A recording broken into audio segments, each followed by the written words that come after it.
하나님 말씀 신약 성경 마태복음 11장 1절에서 19절까지인데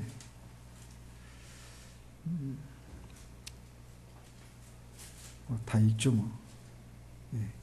교독하도록 하겠습니다. 예수께서 12 제자에게 명하기를 마치시고 이에 그들의 여러 동네에서 가르치시며 전도하시려고 거기를 떠나가시니라.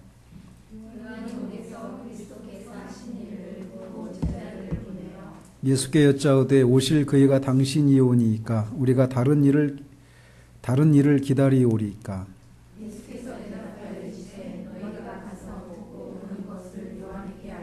맹인이 보며 못 걷는 사람이 걸으며 나병 환자가 깨끗함을 받으며 못 듣는 자가 들으며 죽은 자가 살아나며 가난한 자에게 복음이 전파된다 하라.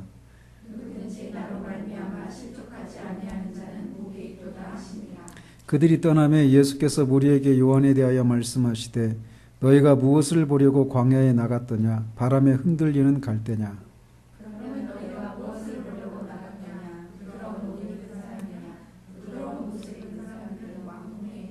그러면 너희가 어찌하여 나갔더냐? 선지자를 보기 위함이었더냐? 옳다, 내가 너희에게 이르노니 선지자보다 더 나은 자니라.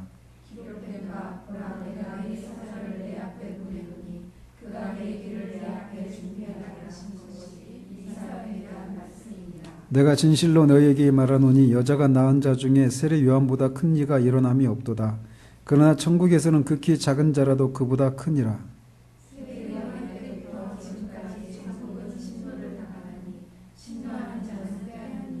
모든 선지자와 율법이 예언한 것은 요한까지니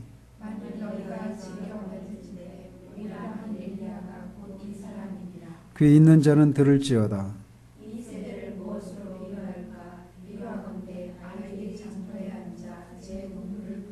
이르되 우리가 너희를 향하여 피리를 불어도 너희가 춤추지 않고 우리가 슬피 울어도 너희가 가슴을 치지 아니하였다 함과 같도다.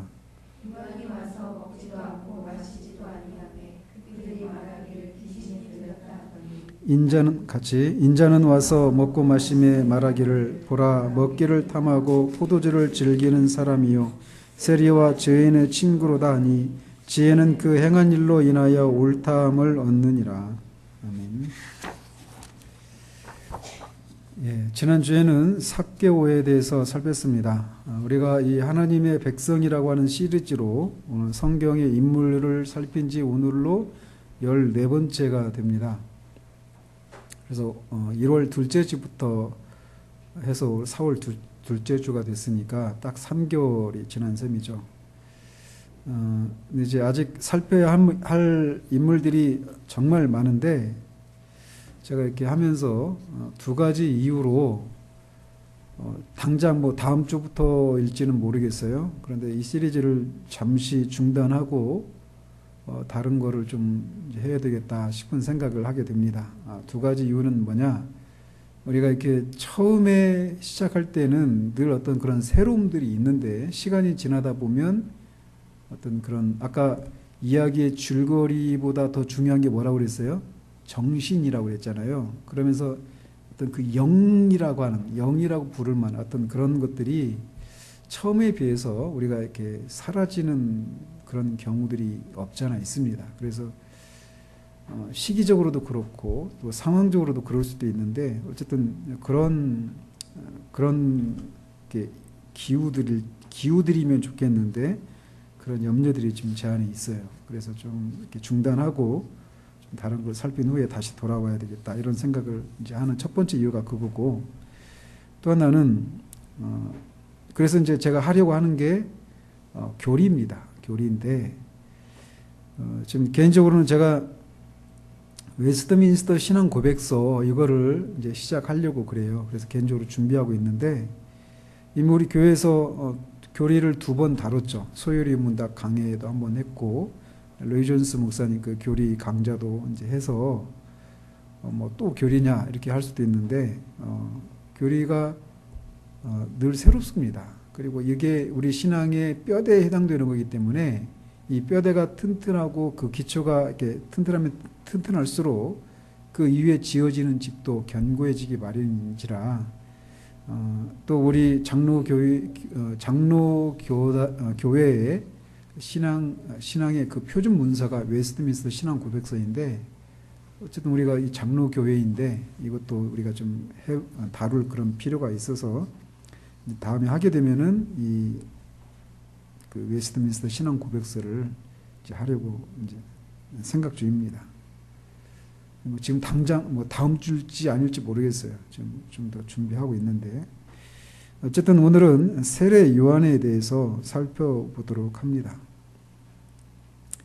우리가 이 시리즈를 살피면서 수차례 말씀드렸지만, 우리는 성경 속의 인물들을 굉장히 이렇게 신화하거나 아니면 신화하지 않는다 하더라도 우리하고는 조금 뭔가 다른 사람처럼 생각을 해서 우리가 겪고 있는 어떤 문제들, 어떤 어려움들, 이런 것들은 그들에게는 문제나 어려움이 아니었을 것처럼 생각하는 경향들이 있어요.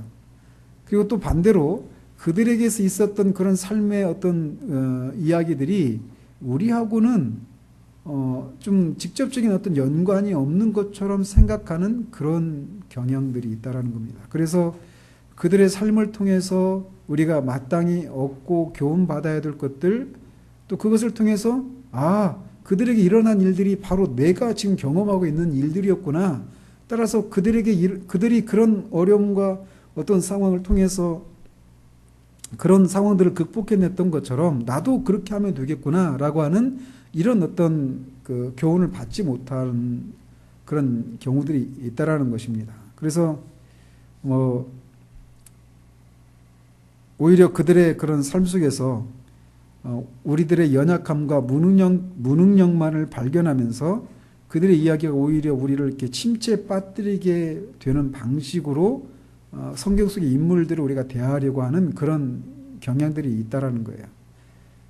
그래서 이제 이 시리즈를 시작했는데, 지금까지 살펴본 인물들을 통해서 그런 선입견들이 이렇게 없어졌기를 바라봅니다. 오늘 살펴보려고 하는 세례 요한의 경우도 어떻게 보면, 그래서 제가 이런 편견들이 있기 때문에 처음에 어떤 라합부터 시작했잖아요, 그죠? 그래서 어떤 그 입다도 그렇고 오히려 우리들보다 더 그 가정 환경이랄지 그들이 살아온 그런 삶의 어떤 모습들이 우리들보다 더 못한 것 같고 우리들하고는 정말 더 가까운 것 같은 그런 사람들의 이야기들을 먼저 이렇게 살폈던 이유가 그런 이유들이었습니다. 그런데 오늘 우리가 살펴보려고 하는 세례 요한의 경우에는 우리와는 정말 이렇게 별개의 그런 사람처럼 아주 특출한 삶을 살았던 인물로 우리가 생각되어서 우리가 범접하기에는 너무나 위대한 인물이라고 하는 생각에 그의 삶을 통해서 우리가 마땅히 이렇게 얻어야 할, 또 얻을 수 있는 그런 교훈을 얻지 못할 위험이 있다라는 겁니다. 어떤 면에서 그는 우리와 이렇게 구별되는 특별한 그런 사람이었는가라는 거죠. 먼저 그는 출생에 있어서 우리와는 다릅니다. 그의 출생은 우리의 길을 죽이기에 충분한 그런 신비로운 출생이었어요. 우리가 알다시피 그는 천사를 통해서 그의 아버지 사가랴에게 천사가 나타나서 이제 그 세례 요한의 탄생을 미리 알려줬습니다. 우리 중에 그런 사람 있나요? 아무도 없어요. 아이를 가질 수 없는 늙은 사가랴와 아내 그 엘리사벳에게 이제 아들이 낳을 것이다라고 하는 얘기를 미리 얘기해 줬단 말이죠. 그를 수태고지라고 하잖아요. 그리고 태어나기도 전에 뱃속에 그 아이가 들어서기도 전에 사가랴에게 천사가 그 아이가 장차 어떤 일을 할 아이인지 이거를 미리 얘기해 줬어요. 우리 주일학교 친구들 지금 여기 앉아 있는데 앞으로 자신이 10년 뒤에 20년 뒤에 내가 뭐 하지? 어떻게 살지? 이게 지금 정해졌나요? 분명해요? 확실해요? 그리고 그렇게 내가 지금 앞으로 내가 뭘 해야지 이런 생각을 이렇게 분명하다 하더라도 지금 분명하다 하더라도 과연 앞으로도 그렇게 살 수 있을까요? 그렇게 살 수 있을까요? 앞으로? 저는 여러분이 그렇게 살기를 바라요. 살 수 없다는 걸 말하는 게 아니라. 근데 대부분의 경우는 일평생을 살아가면서 자신이 무엇을 위해서 살아가야 되는지, 내가 누구를 위해서 살아가야 되는지가 불분명한 채 살아가는 사람들이 많아요. 그런데 세례 요한의 경우에는 태어나기도 전에 그가 장차 어떤 삶을 살 사람인지가 정해져 있었어요. 얼마나 분명합니까?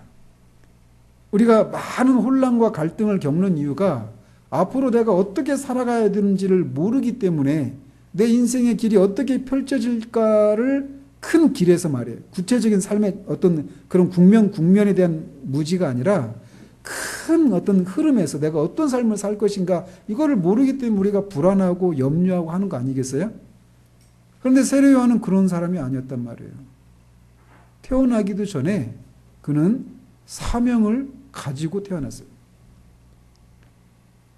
출생 자체가 우리와 달라요. 그리고 우리는 예수 그리스도를 믿고 구원받은 이후에도 우리는 성령으로 충만해지는 경우들이 그렇게 자주 있지 않아요. 그죠? 그렇다 해서 전혀 없는 것도 아니에요. 나중에 이제 에베소서 5장 18절 하면서 더 살피겠지만. 근데 어쨌든 성령 충만함을 받는 이 일도 우리에게는 흔한 일은 아니란 말이에요.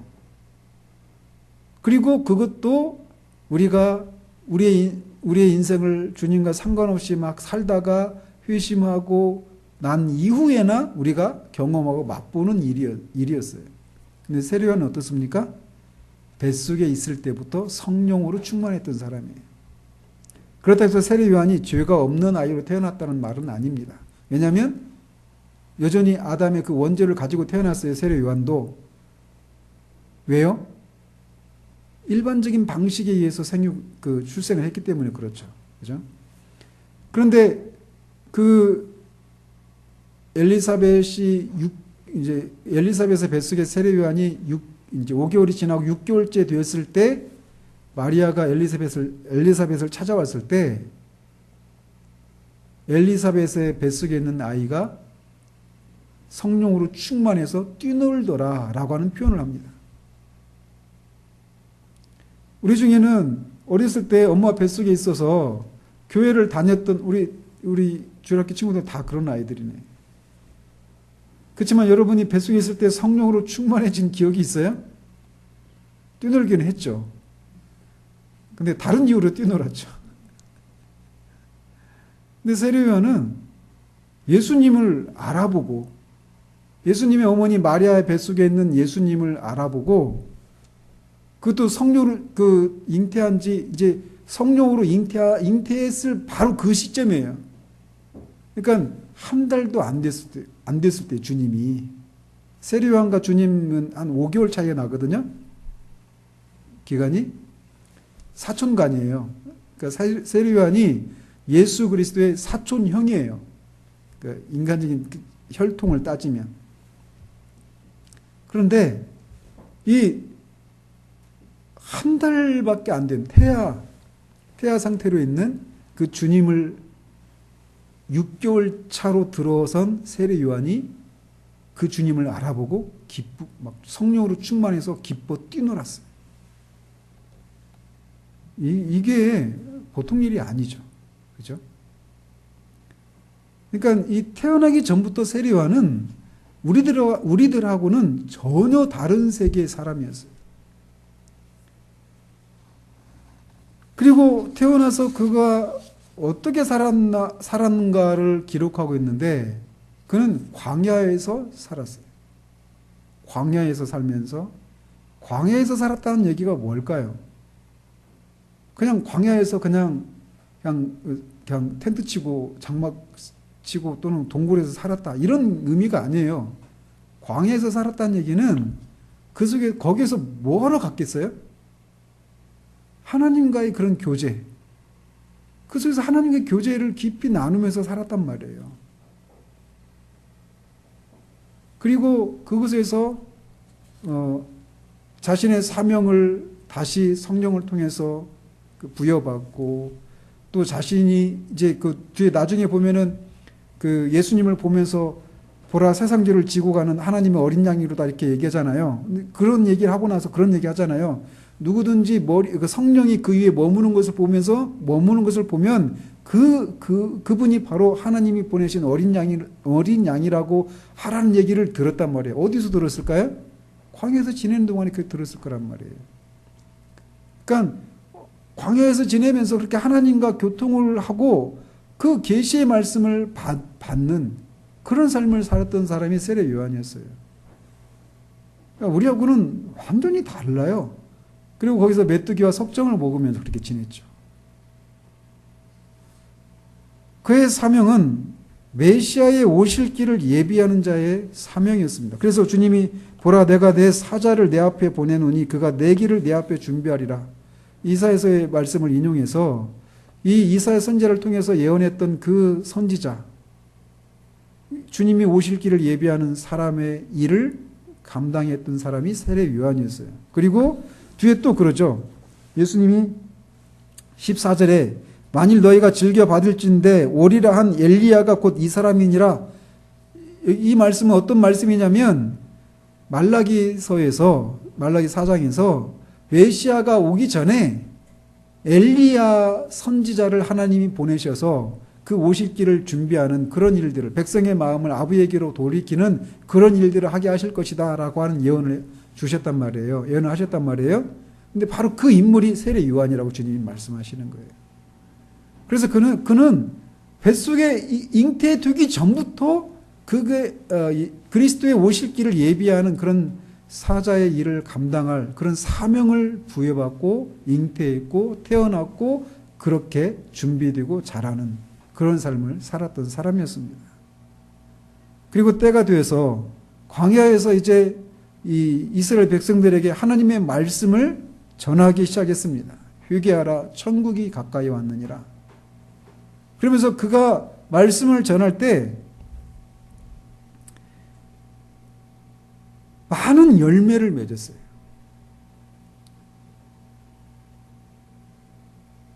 그래서 많은 이스라엘 백성들이 그에게 엄청난 환호를 보내면서 당시 유대인들도 기다려왔던 그리스도가 바로 세례 요한이 아닐까라고 하는 생각을 하게 될 정도로 그는 백성들에게 환호를 받았던 그런 인물이었습니다. 그리고 아무도 예수 그리스도의 정체를 몰랐을 때 앞에서 말씀드린 것처럼 바로 그 예수가 세상 죄를 지고 가는 하나님의 어린 양이라고 하는 그런 고백을 제자들에게 해요. 그런 선언을 합니다. 그가 그렇게 할 수 있었던 것은 나를 보내신 분, 즉 하나님께서 누구든지 그 머리 위에 성령이 머무는 것을 보면 바로 그분이 바로 이런 분이라고 하는 것을 알라라고 말씀해 주셨기 때문에 그렇게 말할 수 있었던 거예요. 그는 말씀을 전하되 사람을 두려워하지 않는 사자와 같은 용기를 가졌던 사람이었습니다. 그는 당시 유대인들의 종교 지도자들이었던 바리새인들에게 독사의 자식들아라고 말하면서 그들의 외식과 그들이 그 잘못된 가르침을 인해서 수많은 하나님의 백성들을 지옥으로 이끌고 가는 그들의 잘못된 가르침, 이런 것들을 그렇게 심하게 질타했어요. 그는 종교 지도자들에게만 그랬던 것이 아니라 정치 지도자들을 향해서도 그는 서슴없이 마땅히 발해야 할 분노를 발하기를 금하지 않았던 사람이었어요. 그래서 오늘 이 본문에서 말하고 있는 것처럼 2절에 요한이 옥에서라고, 감옥에서 그리스도께서 하신 일을 들었다 이렇게 얘기하고 있는데, 세례 요한이 감옥에 갇혔단 말이에요. 감옥에 갇힌 이유를 여기서는 다루고 있지 않지만 마가나 누가복음에 의하면 헤롯 왕이 자기의 동생의 아내, 즉 제수씨인 헤로디아를 자기 아내로 취해버린 거예요. 불륜이죠. 그죠? 그것에 대해서 죄라고 질책했기 때문에 헤롯이 그를 감옥에 가둬버린 것입니다.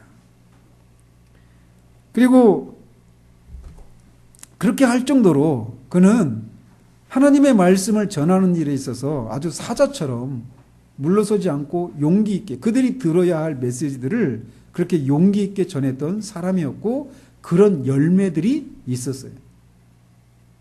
그렇게 세례 요한을 감옥에 가두었던 헤롯조차도 그의 말씀을 달게 들었다라고 얘기해요. 그리고 백성들이 그를 선지자로 여기고 있는 것들에 대해서 그가 두려워하는 그런 일들이 있었단 말이죠. 그뿐만 아니라 우리가 오늘 읽었던 이 본문에서처럼 예수님이 세례 요한을 가리켜서 최고의 극찬을 합니다. 여자가 낳은 자 중에 세례 요한보다 큰 자가 없다라고 말씀하셔요. 즉 다른 말로 말하면 뭡니까? 여자가 낳은 자 중에 가장 큰 자가 세례 요한이다라고 말하는 거예요. 그 이상의 칭찬이 어디 있을까요? 그렇지 않아요? 그런 면에서 세례 요한은 우리하고는 굉장히 그의 출생과 그의 유년 시절과 그의 전성기라고 말할 수 있는 그런 그의 그 활동기에 그가 보여줬던 그런 삶의 모습들, 그리고 주님으로부터 들었던 그 칭찬들을 생각할 때 우리하고는 너무나 거리가 먼 아주 비범한 사람이다라고 하는 생각을 불러일으키게 만들기에 충분한 사람이라는 거죠.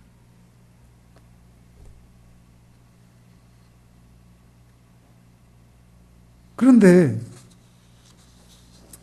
그리고 더더군다나 그는 결국 그렇게 헤롯에 의해서 감옥에 갇힌 지 1년쯤 후에 이 자신의 생일에 헤롯의 생일에 그의 딸 헤로디아의 딸에게 헤롯이 약속한 것에 의해서 목이 잘려서 죽고 맙니다. 순교한 거예요.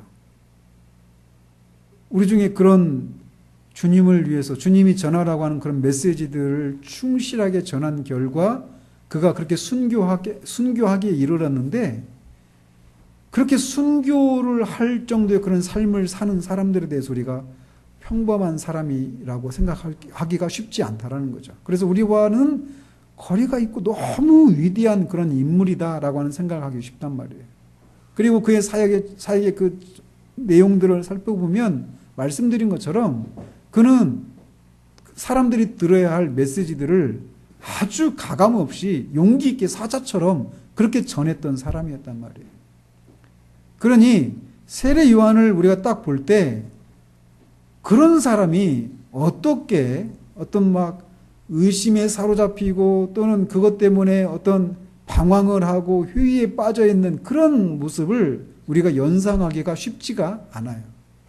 우리 그런 것이 만약에 그런 것이 찾아온다라면 세례 요한은 그런 것들을 그냥 정말 아무것도 아닌 것처럼 막 산의 대장구처럼 그런 것들을 다 물리치고 용기 있게 불굴의 의지를 발휘하면서 그런 의심과 회의들을 물리치는 그런 사람이었을 것이다라고 생각한단 말이죠.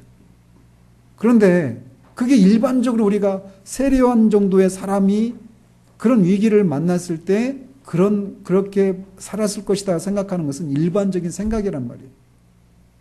그런데 오늘 본문은 우리에게 세례 요한이 우리가 생각하는 것처럼 그렇게 어떤 신앙의 위기가 찾아왔을 때 또는 신앙의 위기조차가 그런 사람에게는 없을 것이다라고 생각하고 또 설령 신앙의 위기가 찾아왔다 하더라도 그는 그렇게 사자처럼 용기 있는 그런 삶을 살았을 것이다 라고 생각하는데 그렇지 않다라고 하는 사실을 오늘 본문이 우리에게 말해주고 있다는 겁니다. 그래서 다른 것 다 차치하고 그 부분만 오늘 제가 여러분과 나누고 싶은 거예요.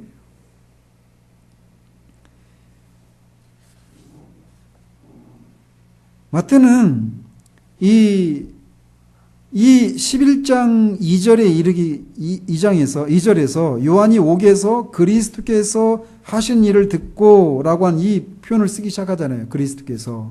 근데 이 표현 이전에 11장 이전에는 그리스도라고 하는 표현을 하지 않아요. 그리스도께서 이렇게 말씀하셨다. 그리스도께서 이렇게 병자를 고쳐주셨다. 귀신을 쫓아내주셨다.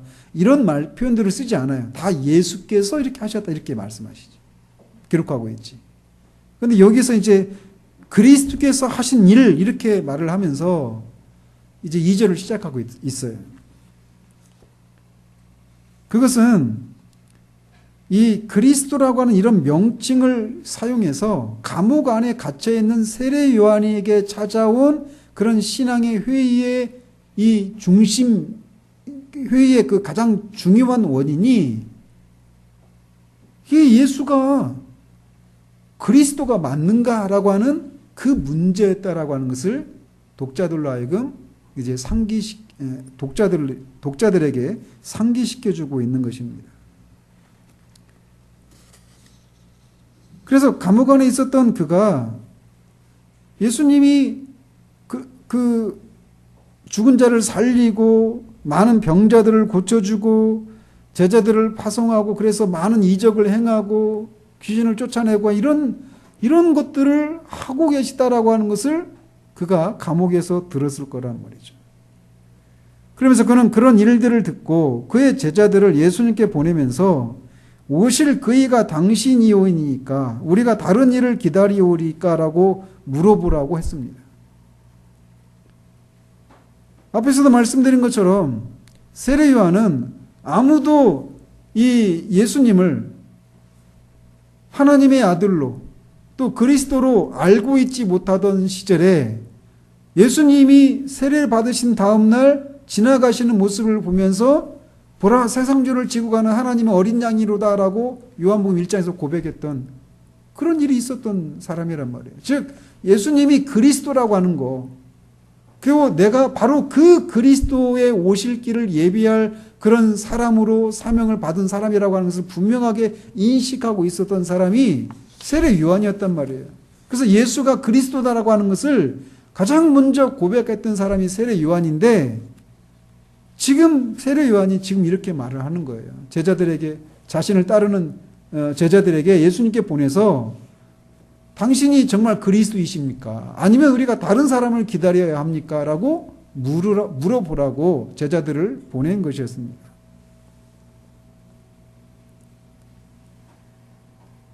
그는 자신의 제자들이 자기에게 와서 선생님이 세례 주었던 그 사람에게 많은 사람들이 다 몰려갑니다. 우리에게 왔던 사람들이 우리가 아니라 이제 예수에게 다 몰려갑니다. 이런 얘기를 했을 때 예수님은 흥하고 자신은 쇠하여야 한다라고 얘기하면서 자기에게는 신랑을 신부에게 이끄는 신랑의 친구의 기쁨이 있다라고 말했던 사람이었습니다.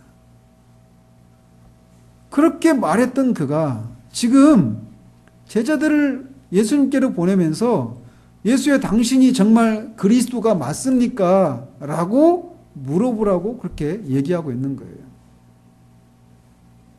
어떤 분들은 이 세례 요한의 이 질문을 그가 어떤 이 신앙의 회의가 밀려와서 이렇게 제자들에게 물어보라고 한 것이 아니라 이제 자신은 얼마 있으면 죽을지도 모르니까 자신을 따르는 제자들에게 예수님이 그리스도라고 하는 사실들을 알게 해서 그 제자들이 예수를 따르도록 하기 위해서 이렇게 배려한 것이다. 이렇게 얘기하는데 그렇지가 않습니다.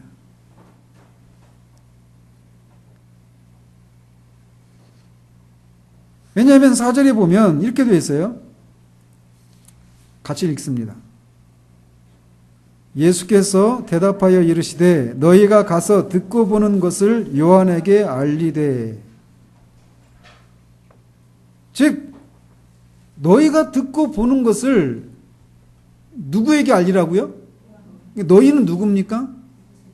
요한의 제자들이에요. 즉 요한의 제자들에게 세례 요한이 자신의 제자들을 예수님이 그리스도라고 하는 것을 알게 하고 자신이 아니라 그리스도를 따라가도록 그리스도께 가도록 하기 위해서 제자들을 보낸 것이 아니라고 하는 증거가 바로 이것에 있는 거예요. 너희가 보고 들은 것을 너희들을 보낸 요한에게 가서 알려라. 그래서 내가 하고 있는 이 일들이 내가 그리스도라고 하는 것을 증거하고 있다. 그러니까 내가 그리스도다. 그러니까 다른 사람을 기다릴 것이 아니다. 라고 말씀하고 계신 거예요. 즉 세례 요한은 이렇게 감옥에 갇혀 있으면서 예수가 과연 그리스도가 맞는가라고 하는 그런 회의가 밀려온 거예요. 한번 생각해 보십시오. 세례 요한이 예수님이 공생애를 하기 전에 앞서서 사역을 시작했어요. 그리고 많은 사람들에게 그리스도가 오실 길을 예비할 수 있도록 그들의 마음을 준비하고 그들의 주위에서 돌이키고 회개하고 임박한 하나님의 진노에서 피할 것을, 세례를 받고 피할 것을 그렇게 설교하고 많은 열매들을 거뒀단 말이에요. 그런데 그리고 그 예수를 보면서 보라 하나님의 세상지를 지고 가는 하나님의 어린 양이로다 이렇게 고백했단 말이에요. 그런데 그런 회의가 찾아온 거예요. 내가 그렇게 말했던 예수가 정말 그리스도가 맞는가? 그런 회의가 찾아왔을 때 그 회의는 단순히 그냥 예수님이 그리스도가 맞는가 아닌가 이것에만 국한된 문제가 아니라 결국은 자신의 삶의 정체성이 뿌리째 흔들리는 문제였던 거예요.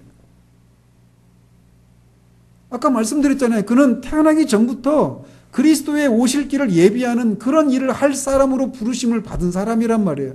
그리고 평생을 그 일을 위해서 살았던 사람이었어요. 그리고 그 예수가 바로 그 그리스도다라고 하는 생각을 가지고 그렇게 사역을 하고 그렇게 선언했던 사람이었단 말이에요. 그런데 예수가 그리스도가 아니라면 그러면 자신의 삶은 아무 의미가 없는 거예요. 그죠? 이것은 우리에게도 마찬가지예요. 여러분이 하나님이 살아계신 걸 믿어요? 여러분이 정말 우리가 계속 교회에서 성경에서 말하고 있는 내용들을 매주 예배 때마다 그런 말씀들을 듣는데 정말 하나님이 살아계신 걸 우리가 믿잖아요. 죽은 다음에 심판이 있다는 걸 믿잖아요. 그죠? 근데 성경이 말하는 것이 진짜가 아니라면 어떻게 할 거예요? 우리의 모든 삶이 하나님이 살아계시다. 성경이 말하는 것이 진리다라고 하는 그것이 진리라고 하는 사실 위에 그 기반 위에 우리의 삶이 뿌리를 내리고 있잖아요. 그런데 만약 그게 사실이 아니면 어떤 거예요? 지금 여러분이 이 시간에 여기 앉아 있는 거 다 헛된 일이 되는 거예요. 아무 의미가 없는 거가 되는 거예요. 그렇지 않아요? 그뿐만 아니라 지금까지 여러분이 그 기반 위에 살아왔던 그 모든 삶이 아무 의미가 없어져 버리는 거예요. 그렇잖아요. 세례 요한에게 찾아온 게 바로 그런 거예요. 당신이 정말 그리스도가 맞습니까? 이 얘기는 자신의 삶이 지금까지 살아왔던 그 기반 위에 세워져 왔던 그 모든 삶이 다 무너져 버릴 수도 있는 그런 회의였던 거예요. 생각해 보십시오. 말씀드린 것처럼 세례 요한의 출생과 그의 사역의 그 어떤 모습들 이런 것들이 과연 그런 사람들에게 그런 세례 요한 같은 사람에게 그렇게 근본적인 진리에 대한 그런 회의가 찾아올 수 있는가? 그래서 자신의 그 삶의 그 모든 그 기반이 뿌리째 흔들려 버리고 아무런 의미가 없어져 버린 것처럼 느껴지는 그런 경랑의 시기들을 맞을 수 있는가?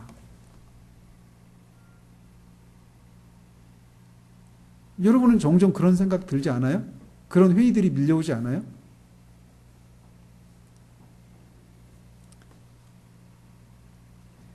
근본적인 회의는 아니지만 우리는 크고 작은 그런 어떤 회의에 빠질 때가 있어요. 참 부끄러운 얘기지만 이번 주에도 저는 내가 목사로 부르심 받은 게 맞나?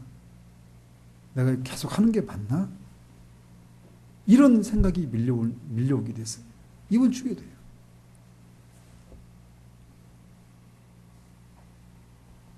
근데 이거는 그런 정도의 문제가 아니잖아요. 그렇죠?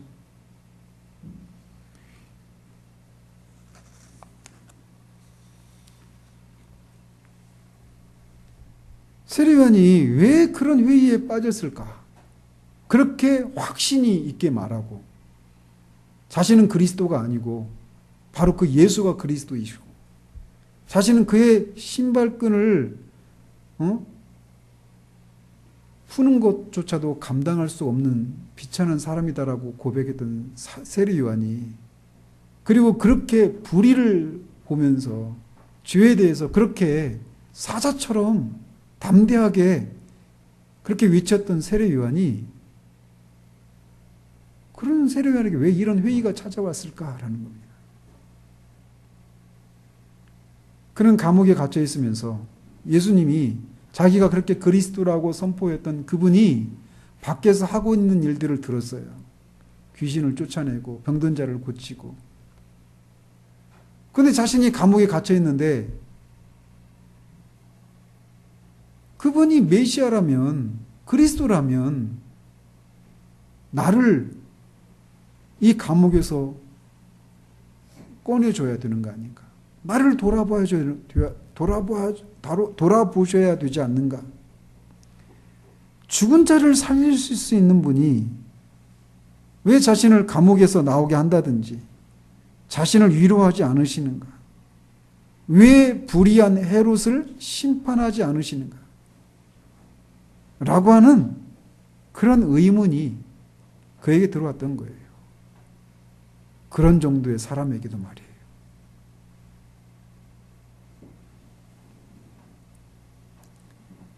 즉 세례요한은, 제가 그때 우리 카페 게시판에 올려놓은 글 중에 안페히퉁이라고 하는 그 글이 있죠. 오늘 설교 제목 보면서 안페히퉁이 뭐지?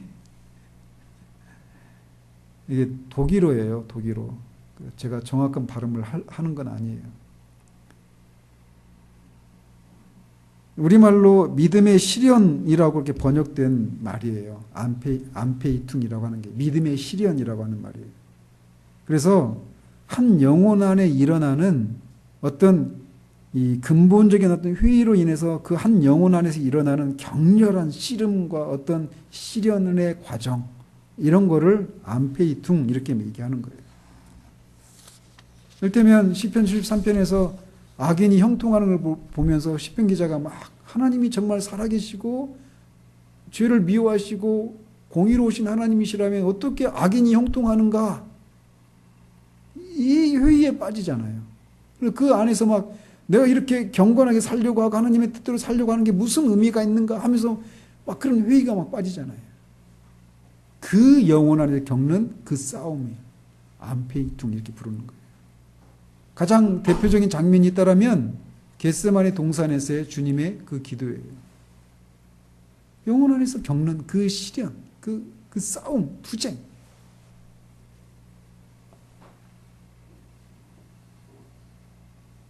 그래서 안페히퉁은 바로 그런 어떤 회의가 밀려오고 어떤 그 싸움에서 우리 영혼이 겪는 그런 극한 시련, 이거를 안페히퉁 이렇게 부른단 말이죠. 세례 요한이 지금 겪고 있는 게 바로 그거예요. 루터가 이 안페히퉁에 대해서 이렇게 얘기를 했다고 그래요. 내가 좀 더 오래 산다면 나는 여러 가지 안페히퉁에 대해서 쓰고 싶다. 그 시련이 없이는 아무도 성경, 믿음, 하나님에 대한 공포나 하나님의 사랑을 이해할 수 없기 때문이다. 그러니까 이 믿음의 시련이라고 하는 것을 통해서 성경이 정말 하나님의 말씀이구나. 믿음에 대해서, 하나님의 어떤 하나님에 대한 공포나 사랑에 대해서 그런 씨름의 과정을 통해서 알게 된다라는 거예요. 그래서 한 번도 시험을 받아본 일이 없는 사람은 소망의 의미를 모른다. 다윗은 한 마리의 아주 무서운 마귀에게 시달리고 있었던가 보다. 그가 엄청난 습격을 여러 번 받지 않았더라면 그처럼 심오한 통찰력이 그에게 없었을 것이다. 이렇게 얘기를 했다고 합니다. 세례요한이 겪고 있는 게 바로 이거예요. 그의 존재, 그의 삶 전체가 뿌리째 흔들리는 회의가 찾아온 것이고, 그런 회의 속에서 그는 이 안페이뚱, 믿음의 실현의 과정을 그가 믿음의 실현 중에 있는 거예요. 그래서 그거를 그리스도가 정말 예수가 그리스도인가라고 하는 것을 확인하기 위해서 제자들을 예수님께 보내고 있는 것입니다. 우리도 종종 신앙생활을 하다 보면 여러 가지 종류의 근본적인 회의들이 몰려오는 경우들이 있어요.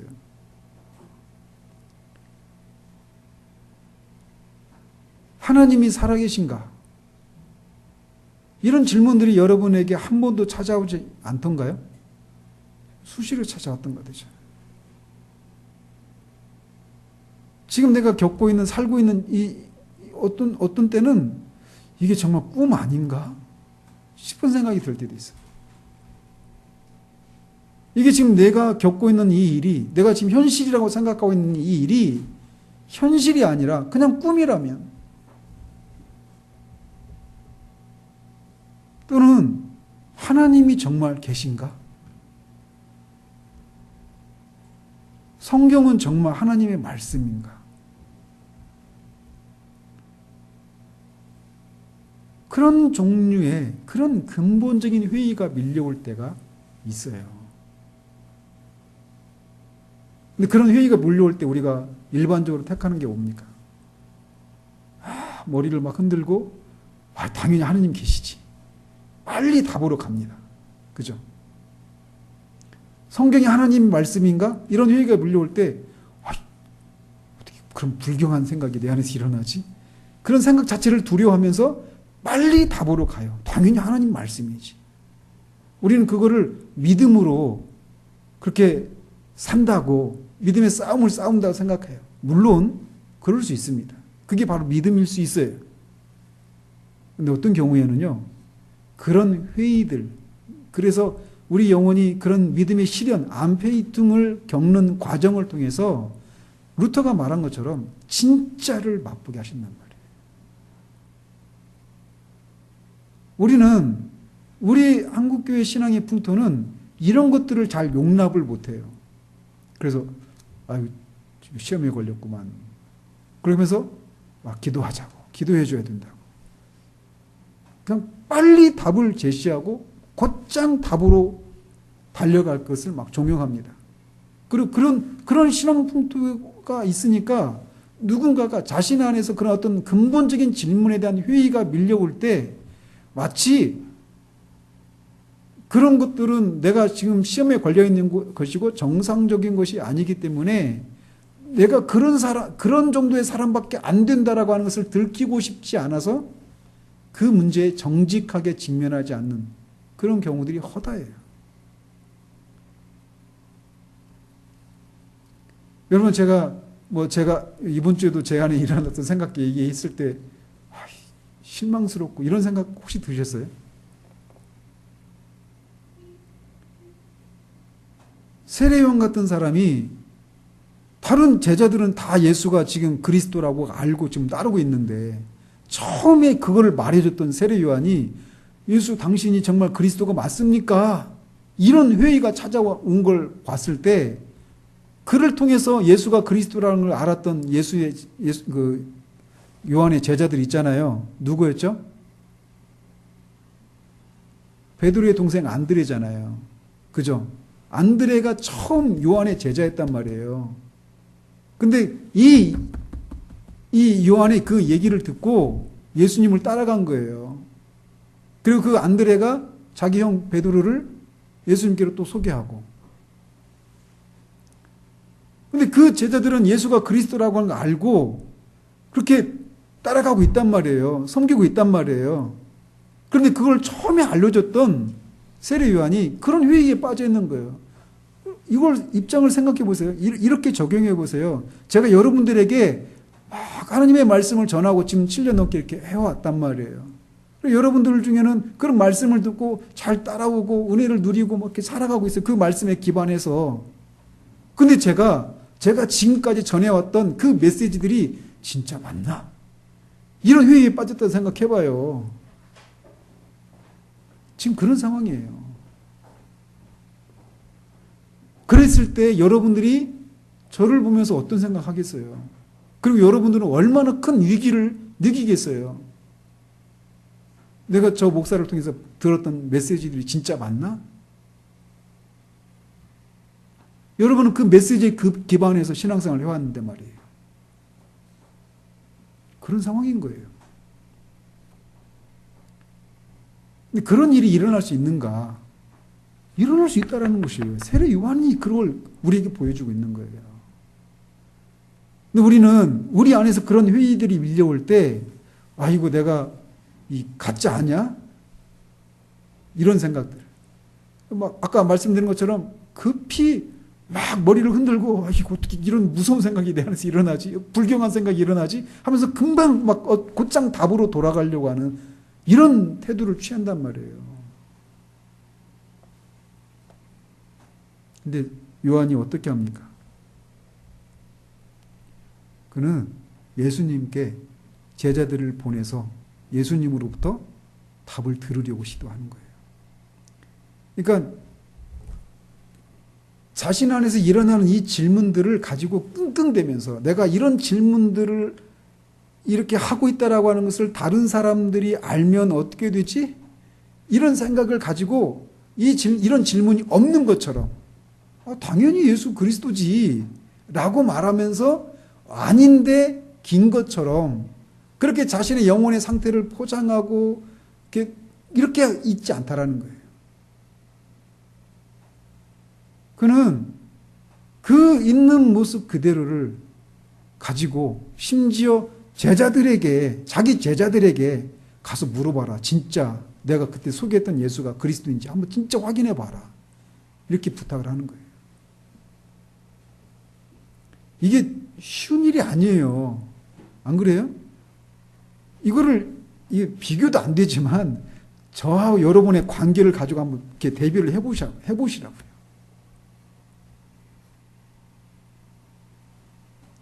여러분들은 그런 걸 용납할 수 있겠습니까?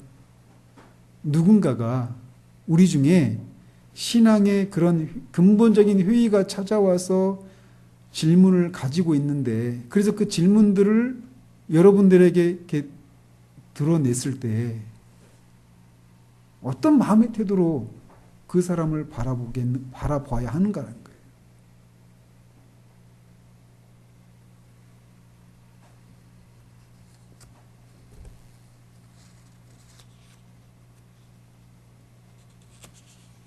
우리는 우리 신앙생활에 있어서 어떤 근본적인 회의가 찾아와서 우리의 신앙의 체계 전부가 아니면 우리의 삶의 전부가 무너져 내릴 것 같은 그런 질문들이 찾아올 때 성경이 말해주는 데까지 우리는 묻고 답을 얻으려고 하는 그런 태도들을 가지고 신앙생활을 해야 돼요. 거기에 맞서는 것은 두려운 일이에요. 진짜 무섭고 두려운 일입니다. 근데 그 과정을 통해서 우리가 진짜를 아는 거예요. 루터가 말하잖아요. 이 안페이퉁이 무엇인지를 모르는 사람은 신앙에 그 속한 모든 것들을 참으로 알지 못해요. 그런데 반대로 그 과정을 통해서 알게 된 사람들은 변호인이 아니라 진짜 증인으로 그 진리를 선포할 수 있게 돼요. 여러분들에게 그런 일들이 신앙생활 하는 중에 종종 찾아옵니다.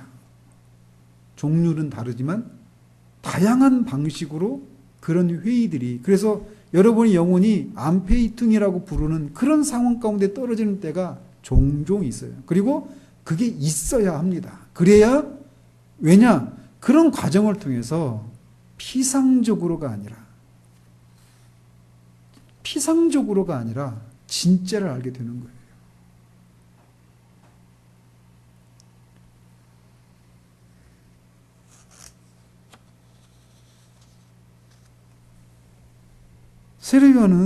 세례요한 같은 그런 도무지 우리하고는 거리가 있는 그런 뛰어난 비범한 삶을 살았던 세례요한조차도 이 안페이퉁이라고 하는 것을 통과하고 예수가 그리스도라고 하는 사실들을 확신하게 되었던 것처럼 우리도 그런 과정을 거칠 수 있고 또 거쳐야 한다는 거예요.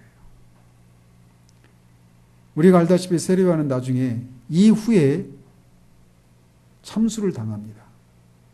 만약 세례요한이 그 암페이퉁의 그 시기, 그 암페이퉁을 겪고 있는 상황인데 예수가 그리스도가 맞는가라고 하는 그런 깊은 영혼의 그 믿음의 시련을 당하고 있는 상황인데 그것에 대한 답을 얻지 못한 채 참수형을 당해서 죽었다면 그는 그 마지막 순간에 말할 수 없는 공포와 두려움과 자신의 삶에 대한 회한에 사로잡혀서 그 마지막을 맞이했을 거예요. 그렇지 않겠어요? 예수가 그리스도가 아니라면 내가 지금까지 살아왔던 그 모든 이야기, 내가 부모로부터 들었던 이야기, 이 모든 것들이 다 아무런 의미가 없다라면 그것에 대한 답을 얻지 못한 채 죽음을 맞이했을 때 그 죽음은 말할 수 없는 두려움이었을 거란 말이에요.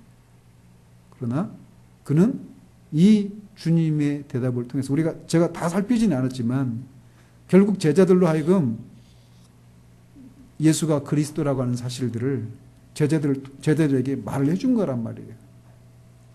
그 후에 그가 죽음을 맞아요.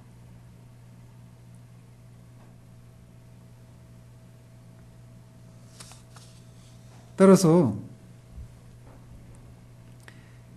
세례 요한 같은 사람도 암페이퉁을 통과했다라면 우리 같은 사람에게도 그런 것이 찾아오는 것은 너무나 당연하다.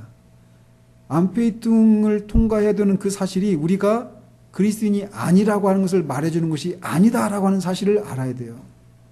오히려 이렇게 세례 요한 같은 사람에게도 그런 것이 있어서 그가 그 시련의 과정을 통과해서 그가 믿었던, 그가 이미 선언했던 그 진리, 예수가 그리스도라고 하는 그 진리를 분명히 확신하고 그 기반 위에서 자신이 살아왔던 삶이 결코 헛된 것이 아니었다라고 하는 것을 확신한 후에 죽음을 담대하게 맞을 수 있었던 것처럼 그 암페이퉁이라고 하는 것이 세례요한 같은 사람에게 찾아온 것이 오히려 우리에게 위로를 줄 수 있는 요소라고 하는 것을 기억해야 돼요. 그렇지 않아요?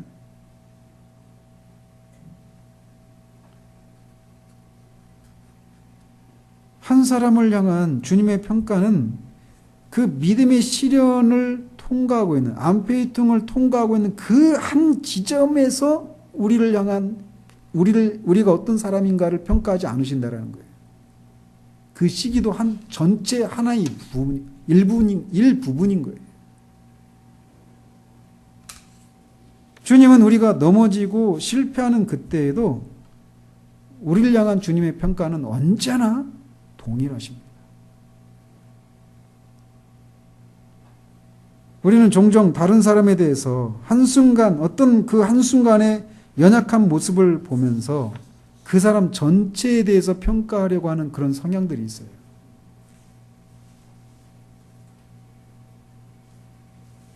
그렇기 때문에 그런 시기를 지나고 있는 우리들이 다른 사람 안에서 쉼을 누리지 못하는 거예요. 내가 지금 이런 것이 내 안에 일어나고 있다라는 것을 들키면 저 사람이 나를 어떻게 생각할까? 무슨 말씀인지 아시겠죠? 우리가 늘 경험하는 거예요.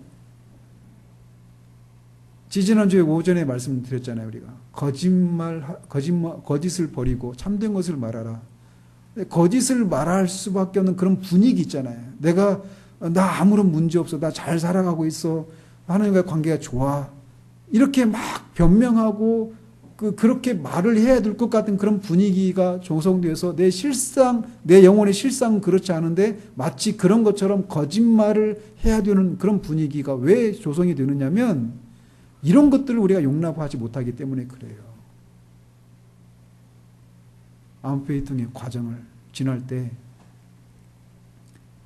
모든 그리스도인들이 이런 과정을 지날 수 있다는 사실, 오히려 그 과정을 통해 하나님은 참되게 진짜를 알게 하시기 위에서 그런 것을 통과하게 하실 수 있다는 사실들을 우리 자신에게 뿐만 아니라 다른 사람에게도 적용하지 않으면, 그리고 그런 시기를 지나고 있구나 라고 하는 것을 우리가 감지했을 때 하나님이 그를 붙드시기를 위해서 기도하고 기다려주는 이런 태도로 그를 대하지 않으면 원하지 않게 외식을 하거나 자신의 영혼의 상태에 대해서 거짓을 행하게 된다는 것이에요. 그러나 기억하십시다. 세례 요한도 그럴 수 있었어요. 그렇다면 우리도 얼마든지 그런 일이 있을 수 있다는 사실들을 기억하고 누군가를, 그런 상황을 지나고 있는 사람들을 볼 때 하나님이 이 시련의 과정을 통과하면 그 사람에게 하나님이 이전에 알지 못했던, 또는 알았다 하더라도 깊은 정도까지 알지 못했던 그 진리들을 깨닫게 하시기 위해서 그런 시련의 과정을 통과하게 하고 계시구나 라고 하는 것을 기억하면서 그를 위해서 기다려주고 기도해주는 그런 태도들이 우리 가운데 요구된다는 거예요. 그런 분위기가 있을 때 우리가 자유해질 수 있는 거예요. 그래서 우리가 그 자유함이 그래 나 지금 요즘 시험에 걸려있고 나 요즘 안 좋아 그걸 어떨 건데 라고 하는 이런 분위기가 아니라, 그런 분위기 속에서 우리가 진짜 쉼을 누릴 수 있게 되는 거예요. 그리고 그런 회의가 찾아왔을 때 우리가 해야 될 것은 그 문제를 주님께로 가져가서 세례 요한처럼 정직하게, 주님께서 우리의 눈을 열어주셔서 우리가 미처 알지 못했던 그런 상황에 서는 것은 정말 두려운 일이에요, 사실.